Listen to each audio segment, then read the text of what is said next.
Welcome to episode 10 in our series of Energy Market Talks. I'm joined today by two guests, Georg Giokas and Kathrin McCarthy. Thanks for joining, guys. Thanks too. Well, you both work for Route4Gas, which is a relatively new player in the energy markets, in the natural gas market, actually. First of all, for those who haven't seen your presentation in our events, can you briefly explain what Route4Gas is and what you are doing? Of course. So I just start. Normally it's ladies first, but in this case I overrule Kathrin. Yeah. Route4Gas is a 3-year-old company, a startup company, and we're offering a software solution for the European natural gas market.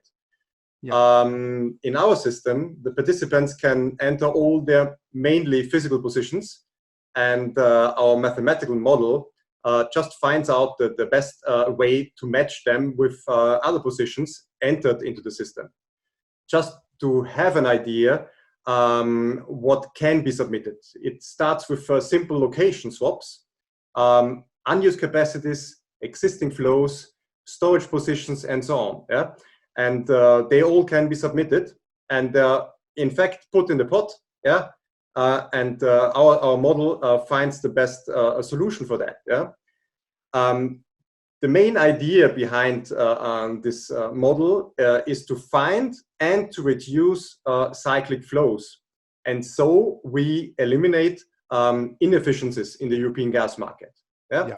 So we don't create new trades, but we cancel those cyclic flows, and this again creates new trades. Yeah.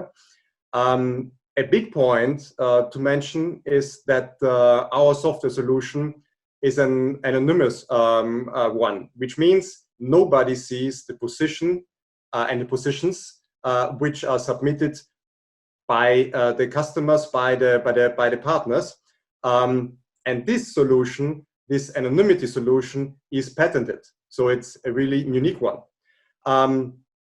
But it's very important because some of the traders might think that we're a broker. It's very important to mention that we are no broker. So Route4Gas is no broker.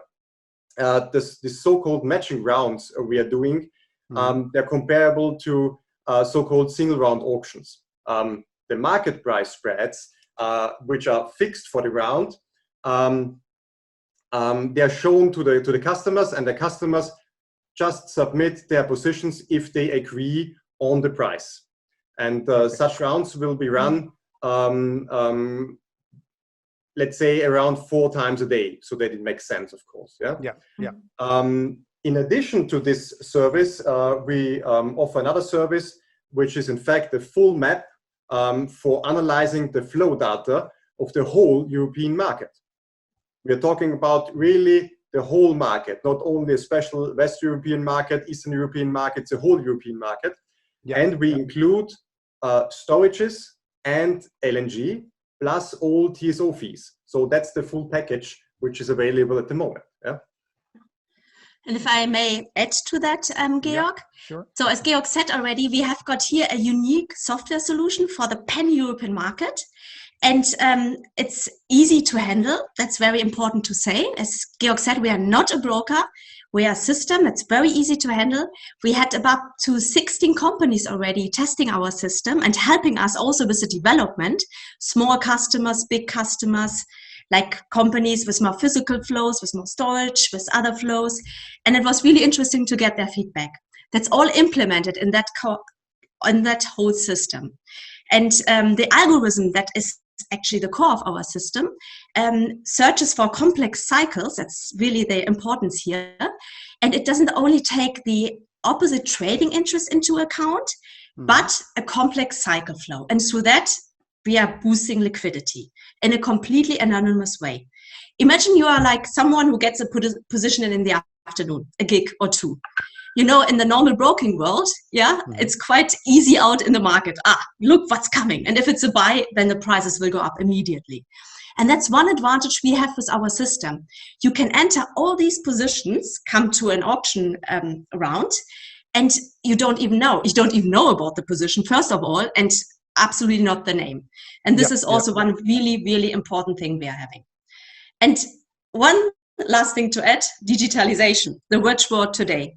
Like Route4Gas is a system that brings the user a step forward to it, because we are combining uncomparable products, you may think, liquid and illiquid markets, and match products like financial, physical products, so that the liquidity is boosted in the whole European gas market.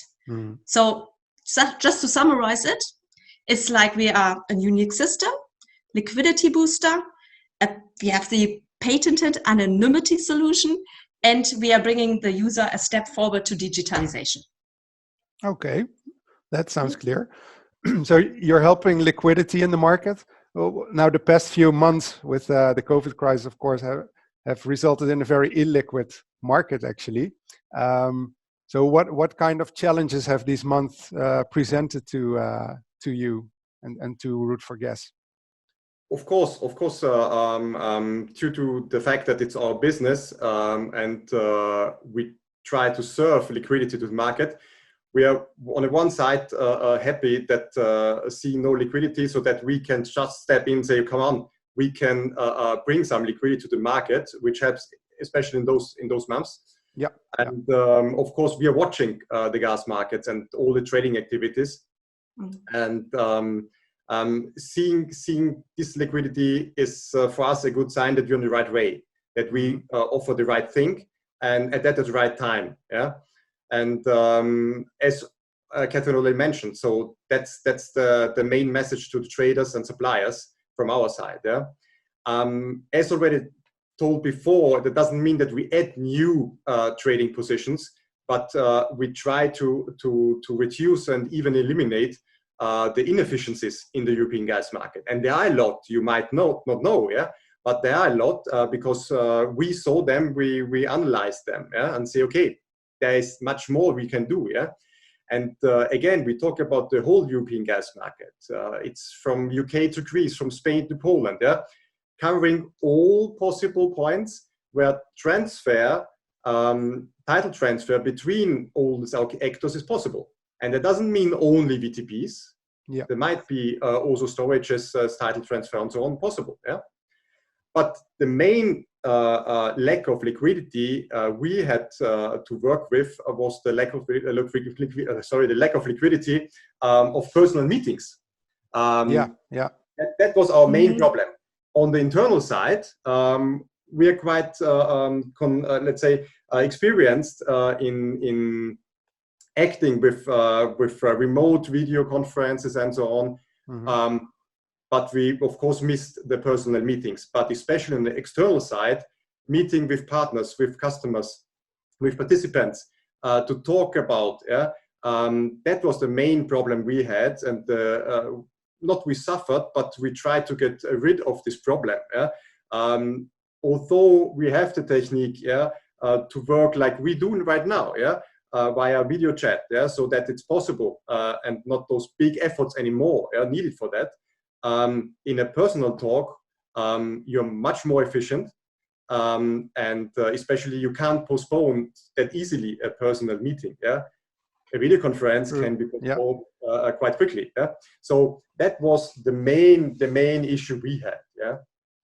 Because you're also I think a very international team, right? Yes. So internally, how was that for you as a team? So apart from the external side. Yeah, Patrick, you mentioned that we are quite an international team, and I actually had to write it down. We are 16 employees, so I remember that. But we are working from Vienna, we are working from Kassel, we are working from Zug, we are working from Amsterdam, we are working from Riga, we are working from Kiev and also Moscow. So, and have 4 nationalities in our team. And as Georg said, we are used to work remotely. So I could only start my job, to be honest, because I was offered home office because of the kids I'm having. And it's easier to just like combine both of that. But for example, what we did before was we had once a month, we had a team meeting. And that was quite essential for us also in our company culture. I would say that also defined us a little bit. So we met and we discussed open questions. We discussed like strategies that were actually ongoing, developments. So everyone on one table, followed by lovely meals and a lot of drinks. So it was really good and really important. It was fantastic. I really missed that. No, but it was good for the team spirit, you know, like it was really necessary for the team spirit. And yeah, that is obviously gone. And that is quite a big challenge because like discuss things on the phone, discuss things on the chat, it's different than when you see someone face to face. Of course. Here we are 3 non-native English speakers here, for example. Yeah. So how would it be in a bigger team with even more nationalities involved, even though we are 3 here, you know, but everyone sees things differently. You need the body language, you need to see the facial impression. So that was missing a bit. But beside that, what I also found talking as a mom too, you suddenly had kids at home. So I've got 3 little ones as well. And one just started school. And so to do the homeschooling beside your job, 100% job, was quite not a challenge. Easy. No.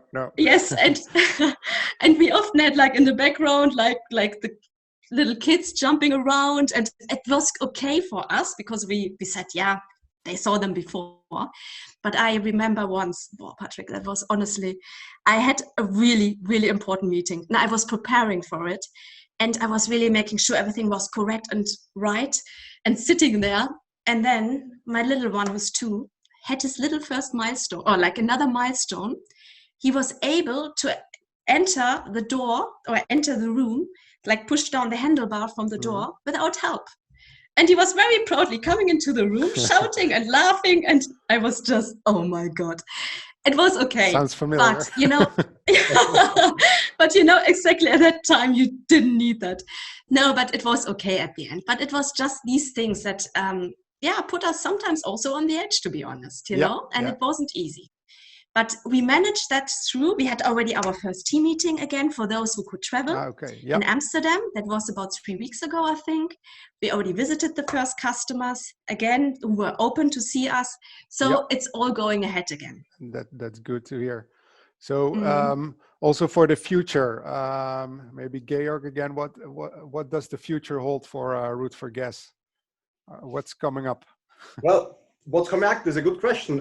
In fact, a lot, and the next milestone, and like Kathrin said, it's not pushing the handle, but in this case, it's our go live, the go live of the system, and this will take place on 1st of September. So we are very happy and proud to announce this.